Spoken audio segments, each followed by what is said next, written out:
Hi, my name is Austin. I'm a graduate student who is currently studying for his PhD in chemistry. And I'm here to talk to you about one of my absolute favorite reactions, and that is, of course, explosions, otherwise known as combustions if you're trying to be technical or more sciencey about it.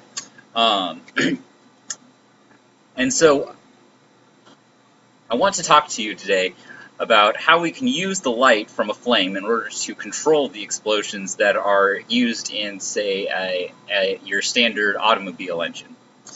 And so to do this, I first need to talk to you a bit about science.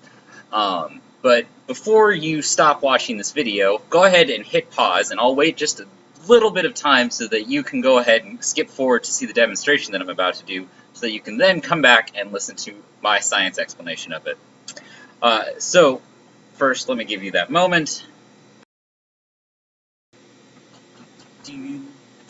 Alright, you're back, and you decided to keep watching. So, in order to talk to you about chemiluminescence, I'm going to talk to you about the more famous example of chemiluminescence, which is luminol. Now, for those of you who are fans of the famous show CSI, you probably already know what luminol is. But for those of you who don't know, I'll give you a quick explanation. So first, what I should talk to you about is actually what chemiluminescence is. And all it really is a chemical reaction that makes light. So behind explosions, chemiluminescent reactions are probably my favorite because I like light and glowy stuff. And so one example of these types of reactions is the reaction of luminol with any sort of oxidizing agent, such as oxygen air. It can also react with bleach, hydrogen peroxide, or bodily fluids. I don't have any bodily fluids lying around, and I'm not too keen on using the ones that are already in my body, so we're going to use bleach as an example. So to start, I need to turn off the light so that you can actually see that it's glowing, or you can get a better idea.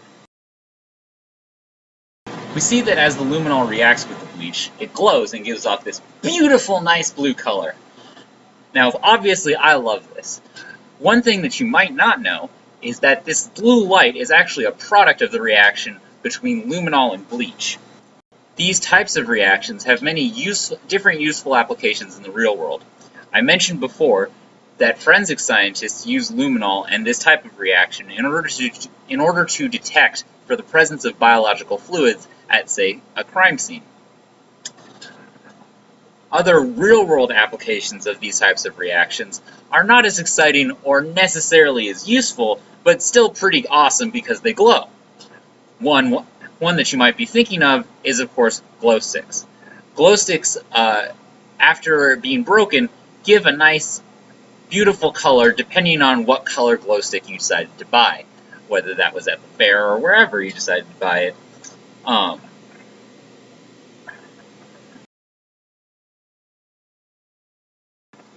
So I have with me here an acetylene flame torch, which is burning propane gas in order to produce this nice, beautiful blue flame. Similar to the luminol, it is giving off a blue color, as you can see here. Now, we scientists have developed a fancy little box called a spectrometer. This spectrometer allows us to detect the colors of things, and not only that, but measure how bright those colors are. Now you might be wondering, why the heck does that even matter? And again, how is this going to help us control the explosions? So just give me a little bit of time to explain that, and I will get to that right now.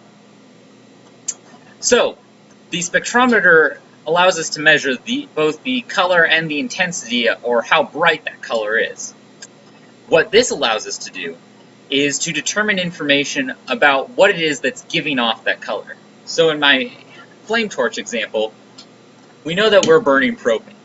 And the burnt propane is forming what are known as excited state radicals within the flame that give it that nice, beautiful blue color. Now, since we know that it is the propane which is reacting in order to cause this blue color, we can then begin to use a bit of math along with the intensity and the color that we determined from our spectrometer in order to determine, say, how much propane we're burning, or we can also use it to determine the temperature of the propane that's burning. Now, Using that information, we can connect it to a computer that does a bunch of math within, say, a car engine, and then that computer can then control how much propane is being burnt inside of your engine. Of course, propane isn't actually burnt in engines, but I'm just using this as an example in order to explain it. So, if, for example, too much propane is being added to the engine at once, and the computer can see that based off of how bright the flame is, then it can monitor how much propane is being input in order to better control the explosion.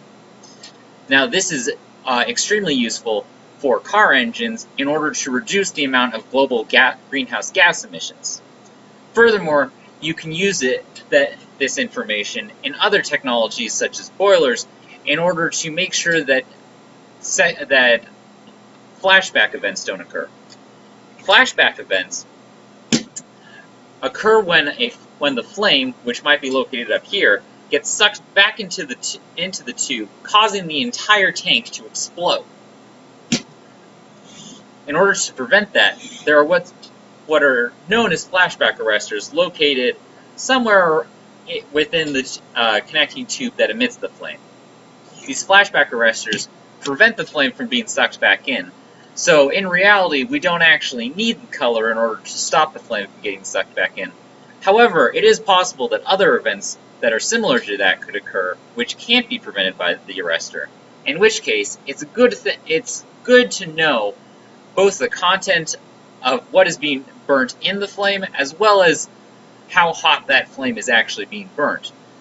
Because then we can better control it and make sure that the explosions are still awesome and cool, but also safe, so that we know that anybody in the surrounding area isn't going to be blown up along with everything else.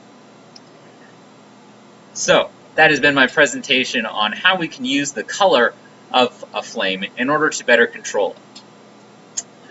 I am, once again, Austin, and I'm working on my PhD in chemistry. If you have any questions, please feel free to submit them to the comments down below, or if you just have comments about how awesome and great this video is, please feel free to also submit those, as I am being graded on this video. Thank you again, and have a good one.